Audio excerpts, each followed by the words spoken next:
Irmãos, bom dia. Sejam bem-vindos à nossa aula de número 9. Ela trata do sexto mandamento. Ele engloba, ou ele discute, ele aperfeiçoa o relacionamento com o próximo, que é o relacionamento face a face, que em nossos estudos nós estamos dizendo que é o relacionamento horizontal, homem-homem. Isso é importante porque para que tenhamos um relacionamento horizontal ou um relacionamento face a face, é importante que nós apliquemos em nossa vida aquilo que é o nosso relacionamento vertical, homem-Deus, ou nosso relacionamento, a nossa intimidade com Deus. Hoje estamos adotando um novo modelo de apresentação para as nossas lições. Estamos usando o vídeo, e é uma outra ferramenta muito boa para nós. Creio que tornará nossas aulas mais interessantes, mesmo sabendo que o áudio foi valiosíssimo. Nosso tema foi dividido em duas partes: o comportamento do crente, com destaque na moral e na ética, especialmente na ética teísta, que é a ética que reforça o nosso relacionamento com Deus.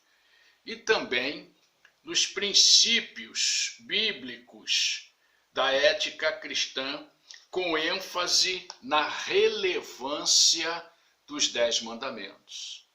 Temos trabalhado sistematicamente a análise de cada mandamento que compõe os 10 mandamentos, que são os princípios elaborados por Deus para que nós nos conduzamos adequadamente na sociedade, no mundo, na igreja e, acima de tudo, no nosso louvor ao nosso Deus. Os 10 mandamentos, conhecidos também como Decálogo, são princípios norteadores para a nossa conduta. Temos adotado um modelo de aula.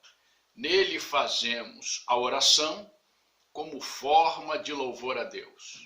Para mim, oração, ela é a nossa fórmula especial de cultuar o nome de Deus, na nossa individualidade.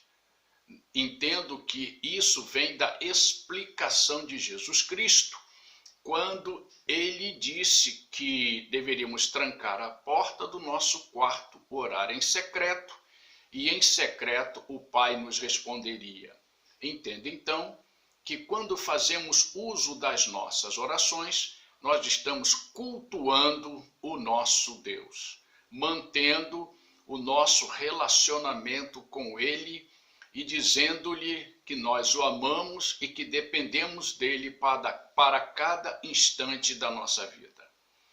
Depois nós fazemos um breve resumo da aula anterior e após a análise da aula ou da nova aula. Vamos orar. Senhor nosso Deus, muito obrigado pelo privilégio de podermos estudar a Tua palavra.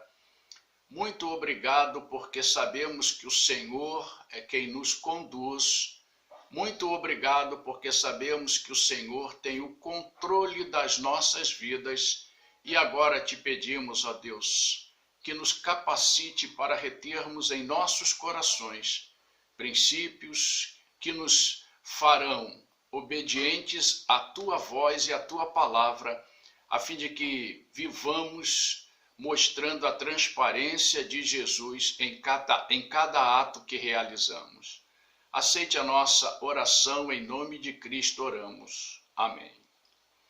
Apresento-lhes agora um breve resumo da lição 8. Nela destacamos, ao estudarmos o quinto mandamento, conselhos aos pais e aos filhos. Nos conselhos aos pais, nós temos observado a maneira como os pais devem construir a sua família. Construam um padrão espiritual para a sua família.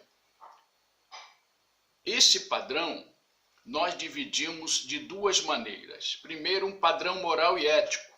Eduquem com dedicação, onde dedicação é o nosso serviço a Deus, onde dedicação é a nossa maneira de honrá-lo em tudo aquilo que fazemos, em tudo aquilo que ensinamos. O segundo foi um padrão disciplinar. Nesse padrão disciplinar, nós destacamos a maneira da correção. Corrijam com eficiência. Corrigir é desenvolver o caráter dos filhos através da prática de ações de amor que os pais têm para com eles.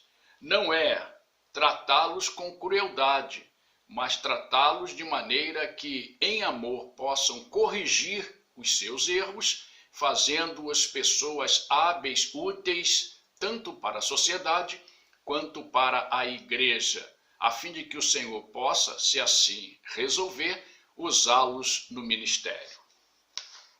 O conselho aos filhos, nós também destacamos a partir daquilo que é o quinto mandamento. Filhos, honrem seus pais, tenham-lhes respeito, ouçam-lhes os conselhos, aprenda-os em primeiro lugar.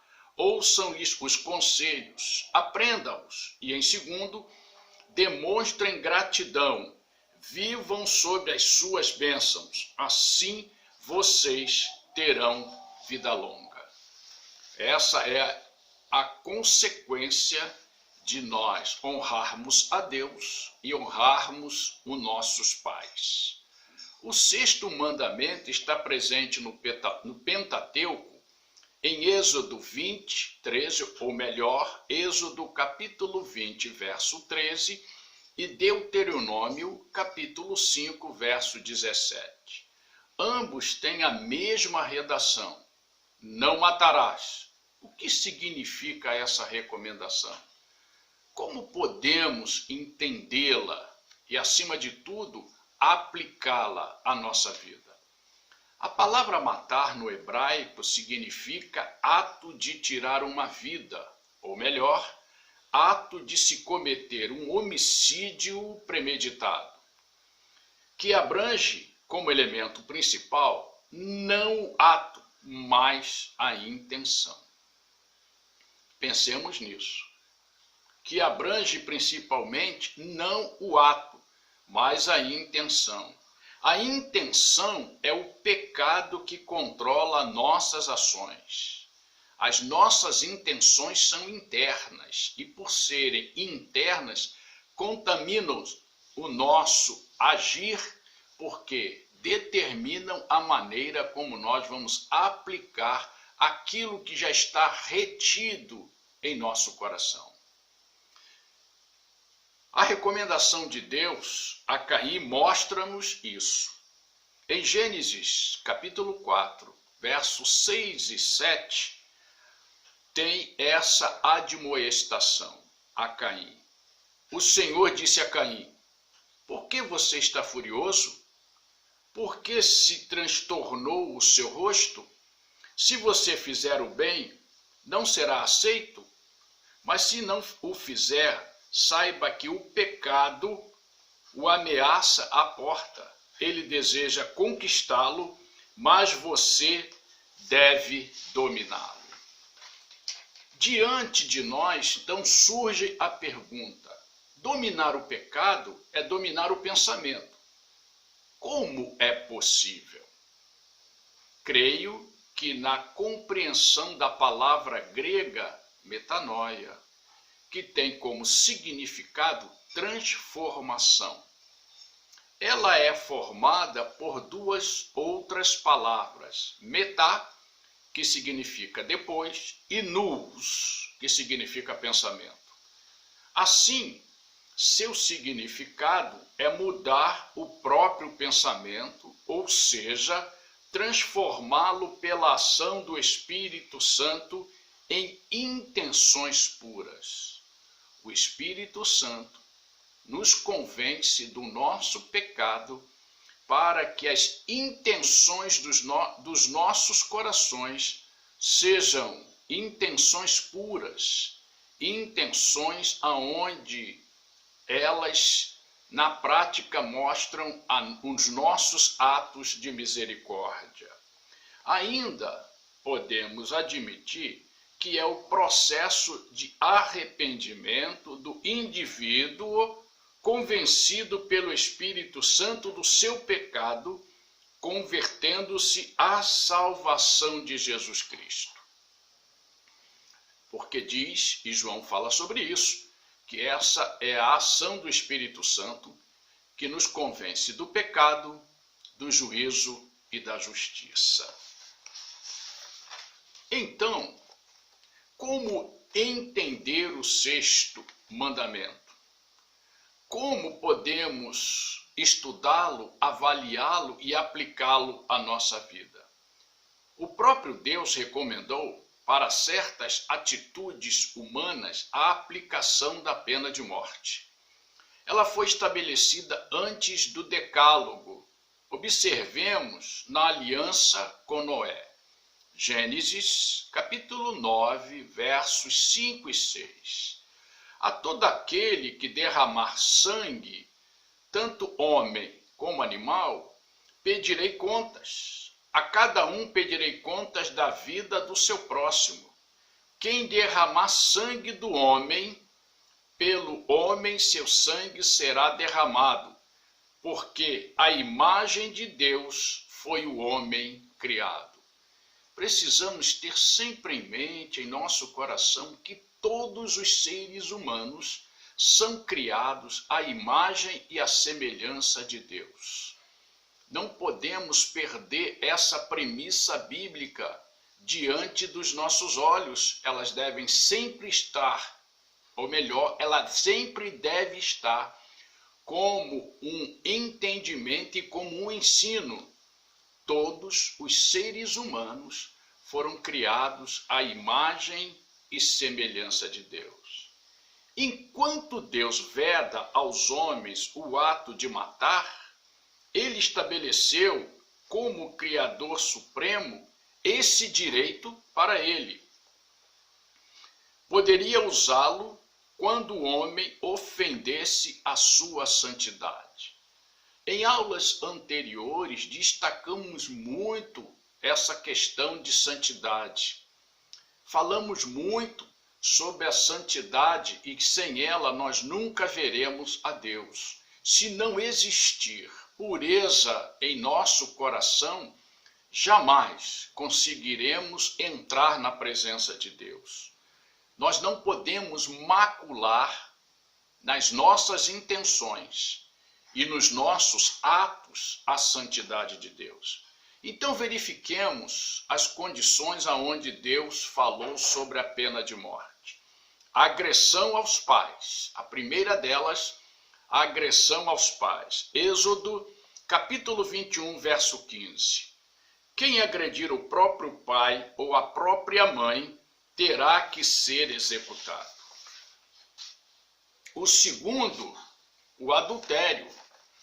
Deuteronômio, capítulo 22, verso 22. Se um homem for surpreendido deitado com a mulher de outro, os dois terão que morrer, o homem e a mulher com quem se deitou. Eliminem o mal do meio de Israel. Quero só fazer um destaque aqui. Se um homem for surpreendido deitado com a mulher de outro, os dois terão que morrer. Interessante o preceito, interessante o ensino. Precisamos pensar nisso tudo, especialmente lá na frente. Eu vou fazer um destaque a esse mandamento, ou melhor, a esse conselho, a isso que o Senhor colocou na sua palavra. Terceiro, o homossexualismo, Levítico capítulo 20, verso 13. Se um homem se deitar com outro homem como quem se deita com uma mulher, ambos praticaram um ato repugnante, terão que ser executados, pois merecem a morte. Homossexualismo, adultério e tantas outras coisas que são hoje ensinadas e estimuladas às suas práticas. Ainda bem que em João capítulo 11, versos de 1 a 11, no conflito entre Jesus, os mestres da lei e os fariseus, quando trouxeram diante de Jesus a mulher flagrada em adultério, é interessante que eles deveriam trazer os dois, trouxeram apenas a mulher. Temos um ensino grandioso do Senhor, a oportunidade do perdão. Seu conselho, nos versos 10 e 11, dizem assim: Então Jesus pôs-se em pé e perguntou-lhe: Mulher, onde estão eles? Ninguém a condenou? Ninguém, Senhor, disse ela. Declarou-lhe Jesus: Eu também não a condeno. Agora vá e abandone sua vida de pecado. O pecado, seja ele qual for, nos afasta de Deus. Mas em Cristo, ao ser confessado, obtemos perdão, ou seja, de condenado à morte, e adquirimos a salvação. Isso fala profundamente, queridos irmãos, queridas irmãs, ao nosso coração. Ora, o perdão de Deus nos alcança quando nós confessamos os nossos pecados. O perdão de Deus, ele transforma-nos, faz com que a gente comece a viver uma vida diferenciada, porque a finalização do pecado é a morte. Então, como compreender o sexto mandamento? Observando duas recomendações, e elas têm como premissa a anulação do ódio. Não sejam violentos com o próximo. Números, capítulo 35, verso 20 e 21. Porém, se ferir, ao empurrar com ódio, ou com intento lançar contra ele alguma coisa e morrer, ou por inimizade, que aqui significa ódio ao extremo, ódio com total aptidão para a violência, hostilidade, a ferir com a sua mão e morrer, homicida é. O vingador de sangue, encontrando o homicida, o matará. Quem é violento não pode ser pacificador. A mensagem da Bíblia, no Novo Testamento, a partir dos ensinos de Jesus, diz que nós devemos ser pacificadores. Ou seja, o que isso, na verdade, traz como um bojo de ensino? Sejam sempre equilibrados, controle as suas intenções. E isso faz com que nós devamos pensar profundamente naquelas bem-aventuranças, porque lá consta esse conselho. Não armem ciladas ao seu próximo. Deuteronômio, capítulo 19, verso 11 e 12. Mas havendo alguém que aborrece a seu próximo e lhe armar ciladas, e se levanta contra ele, e o fere na vida, de modo que morra, então os anciãos da sua cidade dali o tirarão e o entregarão na mão do vingador do sangue, para que morra. Entregarão ao vingador do sangue para que morra. Armar ciladas é premeditar a morte de alguém. Quero repetir isso. ciladas é premeditar a morte de alguém. E o conselho do sexto mandamento é: não matarás. Não podemos ser violentos e não podemos amar ciladas contra o nosso próximo, porque no próximo está o nosso rosto de misericórdia. Não matarás se resume na fuga de atos de maldades ou atos de violência ou atos violentos contra o próximo, concentrados no pensamento, mesmo sem os praticar. É claro que quando praticamos, os homens percebem o que fizemos, mas quando pensamos, Deus sabe exatamente o que pensamos. Mesmo que nós escondamos dos homens, do nosso próximo, Deus sabe e os condena quando os nossos pensamentos são carregados de ódio, porque o ódio anula o amor que deve estar em nossos corações. Concluo, então, com uma pergunta, e ela está presente em nossa revista na página 52. Já que o homicídio nasce no coração humano, como podemos guardar puro o coração para que os desejos humanos não nos dominem? Vou repetir a pergunta porque ela é fundamental em tudo aquilo que nós estamos estudando. Já que o homicídio nasce no coração humano, como podemos guardar puro o coração para que os desejos humanos não nos dominem? Eu diria que aceitando os princípios que Jesus Cristo trouxe para nós e que estão presentes em tudo aquilo que ele nos ensinou e que ele mesmo viveu. Amar a Deus sobre todas as coisas e ao próximo como a nós mesmos. E isso ficou em destaque quando ele perguntou a alguém sobre os mandamentos. Amar a Deus sobre todas as coisas e o próximo como a nós mesmos. Que Deus nos abençoe. Que Deus nos faça entender e praticar esses mandamentos de relacionamentos horizontais, homens, a fim de que glorifiquemos o nosso Pai que está nos céus. Sempre termino as minhas aulas dizendo a expressão Shalom Adonai, a paz do Senhor. Hoje eu gostaria de terminar com uma outra expressão, Ruach Adonai, o Espírito de Deus sobre nós. Que assim seja. Amém. Até a nossa próxima lição no próximo domingo.